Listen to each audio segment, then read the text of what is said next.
ante la pandemia. Me refiero a la violencia, me refiero a la agresión sexual, me refiero al abuso sexual contra los menores de edad. Los casos que hemos visto en las últimas semanas han sido espantosos. Casos en Chiclayo, casos en Huancayo, casos en Amazonas, casos en San Juan del Lurigancho. Ahora otro caso en el Callao. 2 menores de edad abusadas sexualmente por su padrastro.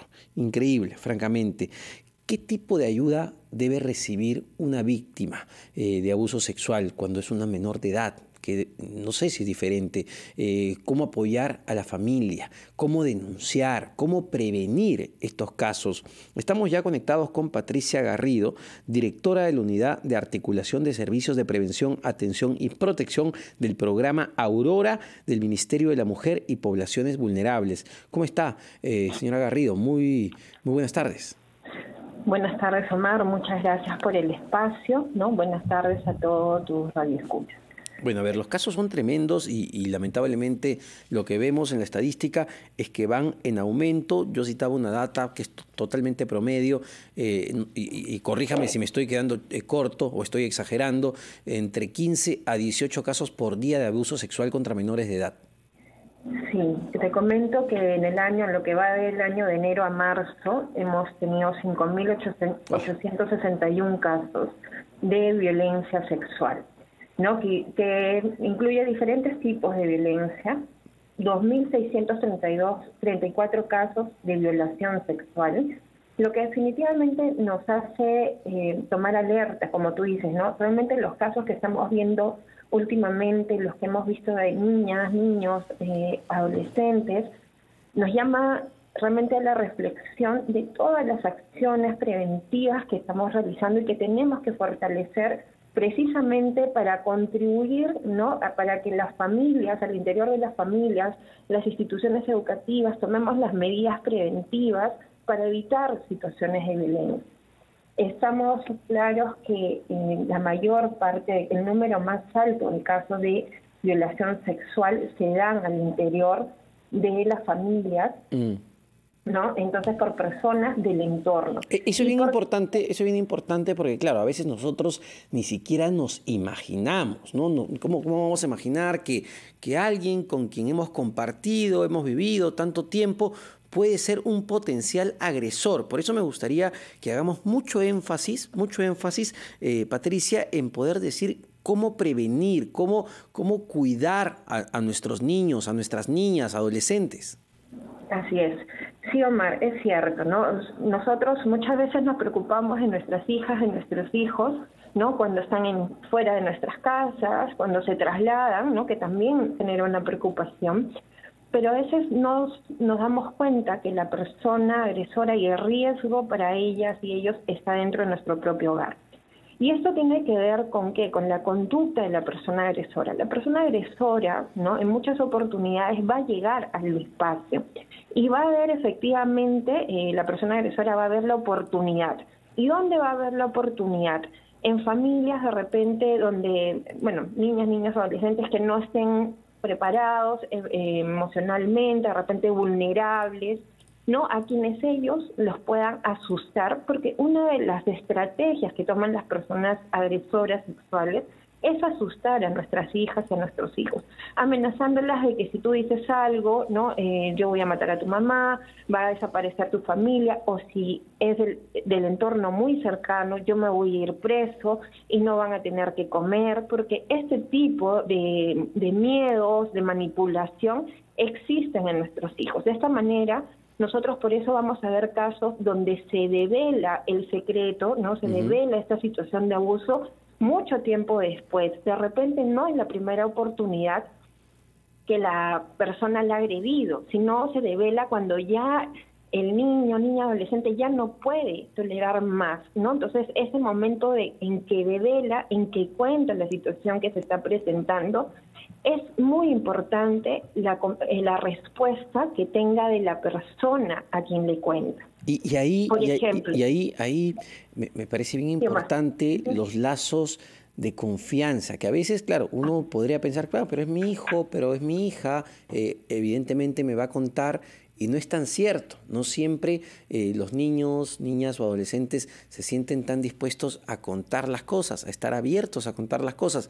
¿Y cómo generamos eso que me parece la clave, ¿no? La confianza entre el menor de edad y el adulto para que le cuente, le informe? Sí, lo primero es que hay que ser honestos con nuestros hijos y hablar de las situaciones y de los riesgos que pueden haber. Y eso va a ir proporcional a la edad, ¿no? Si yo hablo con un niño de 3 años, ¿no? Hay diferentes técnicas para trabajar con ellos a través del dibujo y enseñarles cuáles son las partes permitidas, ¿no? En un contacto físico, y siempre recalcarles que si algo les incomoda, ¿no? Si algo les incomoda, ellos tienen que contar. Porque muchas veces vemos que nosotros a los niños, niñas, siempre le estamos diciendo saluda, anda, da un beso, ¿no? Abraza a tu tía, abraza a tu tío, anda, y a veces el niño, la niña no quiere hacerlo, no siente esa necesidad, no siente esa confianza.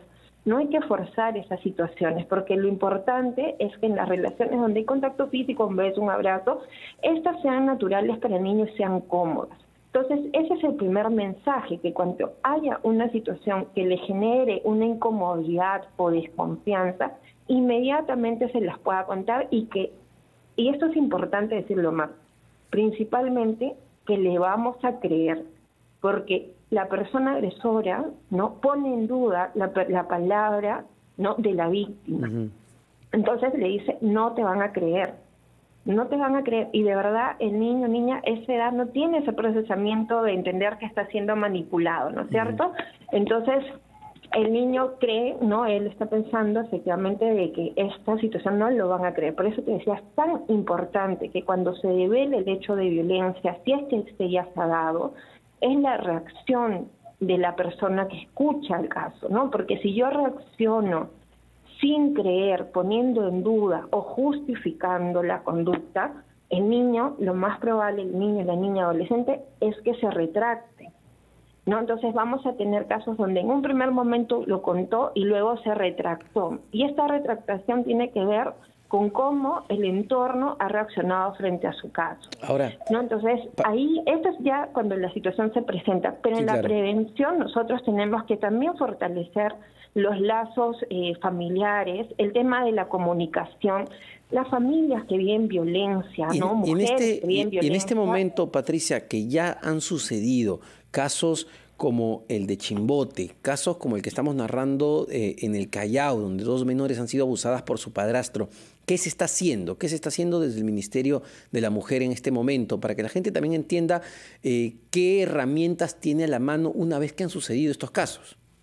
Sí, como te decía, lo primero vamos a escuchar, vamos a creer y vamos a tener que actuar. Porque el iniciar una denuncia, a ver, y comentarte en el caso tanto de Callao como de Chimbote, ¿no? Que son casos, uno de una niña de 3 años, dos Sí. de 2 adolescentes, ¿no? Que han tenido consecuencias gravísimas también en el tema de salud. Pero acá tenemos que afrontar una denuncia. Es importante denunciar, y no solamente la denuncia tiene que ver con el acceso a la justicia, es decir, con que la persona agresora pueda ser sentenciada como corresponde y como determina la ley. Porque además el mensaje que le va a llegar a esa niña, niño, adolescente sobre iniciar una denuncia y que se castigue a la persona agresora puede, ¿no?, ayudar en el proceso de recuperación de las víctimas. Entonces, es importante la denuncia, va a contribuir el acceso a la justicia, pero además la recuperación emocional, ¿no?, y la protección de la víctima.